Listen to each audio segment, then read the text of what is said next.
They didn't just fall. They rolled up like cosmic door-to-door salesmen with a trunk full of forbidden knowledge and zero divine permission. But these weren't blessings from above. No, they were blueprints for chaos.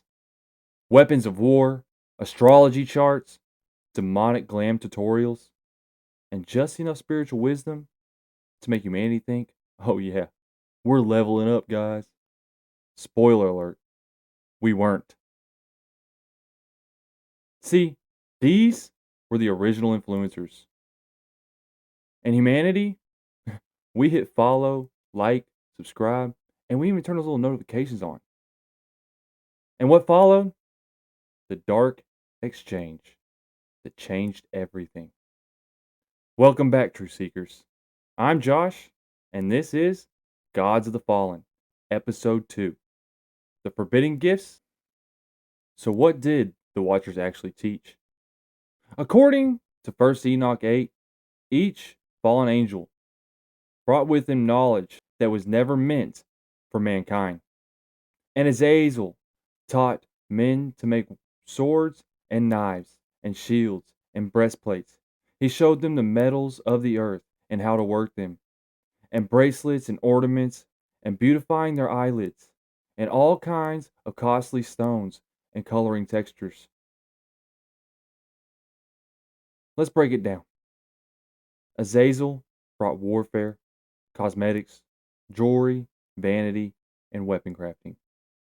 Sinyaza brought enhancements and root cutting, the early pharmakia, where we get our root word pharmacy. Kakabol, astrology and signs of the stars. Penum taught wisdom, writing, and manipulation and lies. Gadriel introduces instruments of killing and war tactics. See, these weren't innocent technologies. No, they were tools of the spiritual rebellion, wrapped in enlightenment. Sorcery, seduction, war, vanity, false religions. That's what they gave us. And guess what? We ate it up. And we still call it culture today. So, which of these forbidden gifts do you think has the biggest grip on modern society? Let's talk about it. Vanity, war, and witchcraft. The DNA of culture. Let's call it what it is. What the Watchers taught became the foundation of our very fallen culture. They gave us tools of self glorification, manipulation, and destruction. And we turned them into multi-billion-dollar industries. Azazel's makeup tutorials? Now it's a $1 billion beauty enterprise built on envy and lust. War tech from Gabriel became global military machines. And now we live stream drone strikes. Semyaza, root cutting, turned into pharmakia, alchemy, and big pharma. And now we call it all wellness. This wasn't accidental. It was a spiritual download designed to hijack humanity's destiny. The forbidden gifts weren't gifts at all. They were inventions of rebellion. And here's the kicker, and the whole earth was corrupt through the works that were taught by Azazel. To him ascribed all sin. 1 Enoch 10:8. That's right. God didn't just judge the Watchers for falling. He blamed Azazel by name for corrupting the entire earth. If you ever wondered where the blueprint from society came from, maybe we should stop looking at Harvard and start looking at Mount Hermon.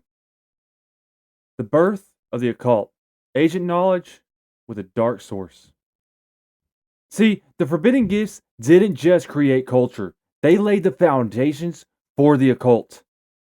The Watchers gave humanity astrology, reading of the heavens for secrets, enchantments and spellcrafts, divination and spirit contact, alchemy and early pharmakia. This wasn't curiosity, it was a counterfeit revelation. See, this was the kind of knowledge that you run around carrying crystals in your pocket, whispering to the moon and think you're going to unlock some type of destiny. Spoiler alert, it won't.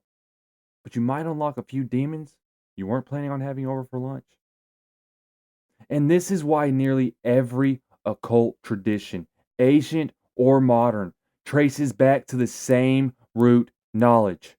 From Egypt to Babylon to the mystery schools of Greece, from Kabbalah to New Age to Freemasonry, it all leads back to Herman. They didn't give us truth. No, they gave us tools of spiritual trafficking to access power without God. Like spiritual DoorDash, but the delivery comes with chains of a generational curse. Professing themselves to be wise, they became fools. Romans 1:22. And today, we call it spirituality. Have you ever noticed how much New Age spirituality mirrors ancient occult practices? Think about it. What Enoch says about their judgment. See, God didn't let everything they did slide. No. Enoch records a brutal sentence handed down by the Most High himself. Go bind Azazel, hand and foot, cast him into darkness, cover his face that he may not see light, and the whole earth has been corrupt through the works taught by him. To him ascribe all sin. 1 Enoch 10:4-8. Azazel got the worst of it, but the rest of the watchers, they were judged too, bound in chains beneath the earth, cast into Tartarus. See 2 Peter 2:4, awaiting final judgment. But here's the terrifying part. Their offspring, the Nephilim, they weren't destroyed. They became demons, disembodied spirits that roam the earth. They're like squatters in a supernatural realm. No bodies, no boundaries, and zero chill. They still teach, they still deceive, they still whisper through the occult, the media, through false religion, and yeah, probably through the best selling self help books on the shelf. This wasn't ancient history, it's the spiritual battlefield we're living in right now. From secret knowledge to sacred systems. So, what happened to all this forbidden knowledge after the Watchers were judged? It didn't disappear, it mutated. The teachings of the Watchers became more foundational for the world's oldest religions, priesthood, and secret societies. Babylonians built temples around them, Egyptians ritualized them, Greece turned them into philosophies, and mystery schools canonized them.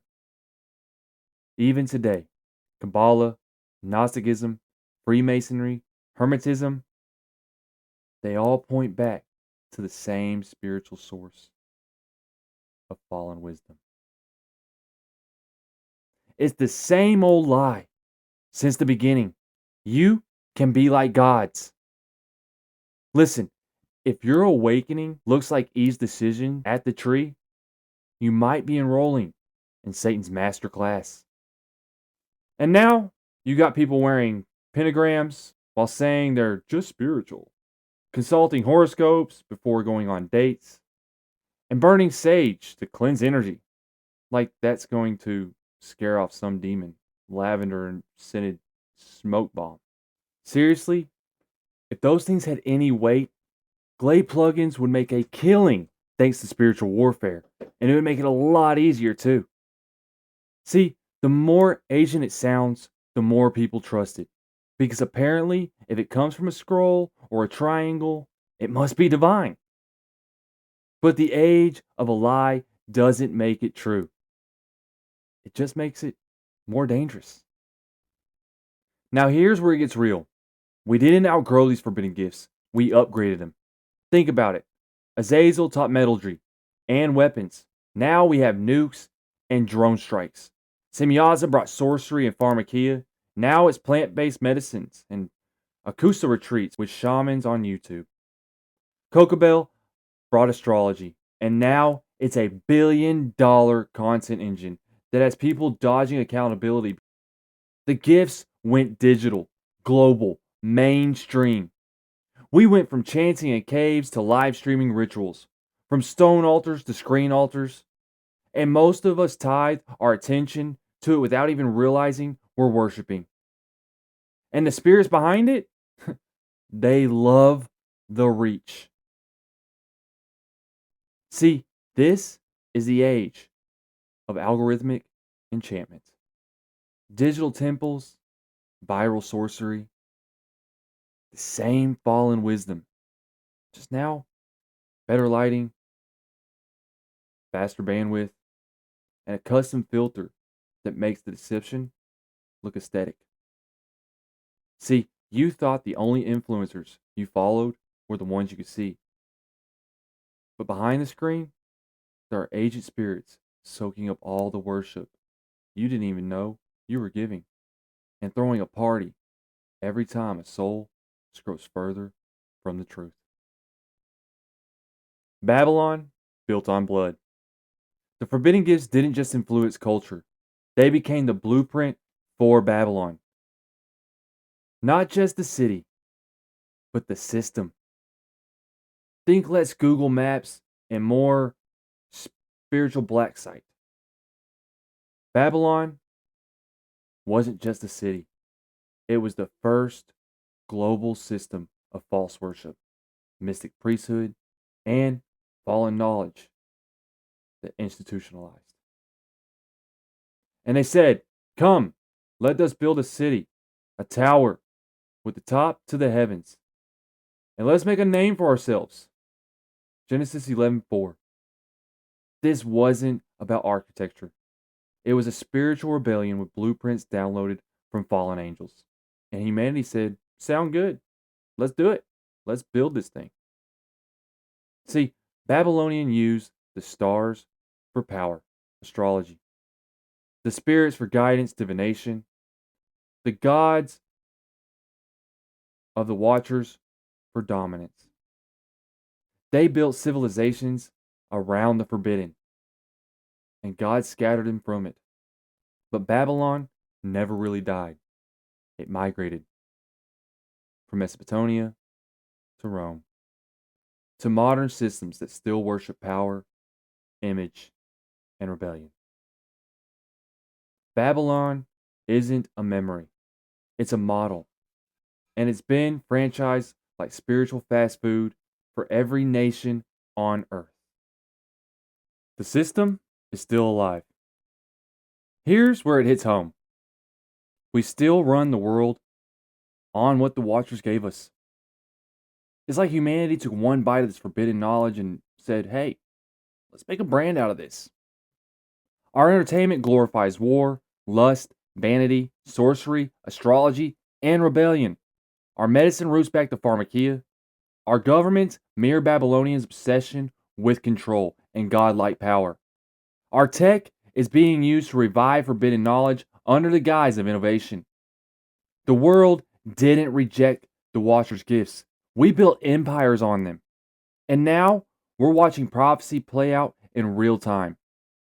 The system that began at Mount Hermon and took shape in Babylon is back, full swing. Global, digital, and deeply spiritual. And now it's got Wi Fi, an app store, and 24/7 access to your soul through screen time. Where do you see Babylon rising today? Call it out. If you think this is wild, wait until next time, because the Watchers didn't stop with knowledge. They created something worse: the Nephilim. The giants, the hybrid kings, and the so called heroes of old. Worshipped as gods, feared as monsters, and remembered in every culture, everywhere, as legends. But they weren't just stories, they were survivors of the rebellion. And in episode 3, we expose how mythology glorified them. The Bible warned us about them, and the modern world still honors them today.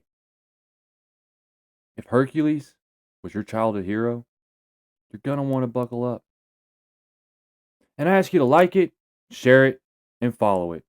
Because if sharing this opens one pair of eyes to the truth, then you just helped rip the mask off these gods. And that's war. That's impact. That's kingdom work. And that's enough. Until next time, stay curious, stay engaged, and as always, stay truthful.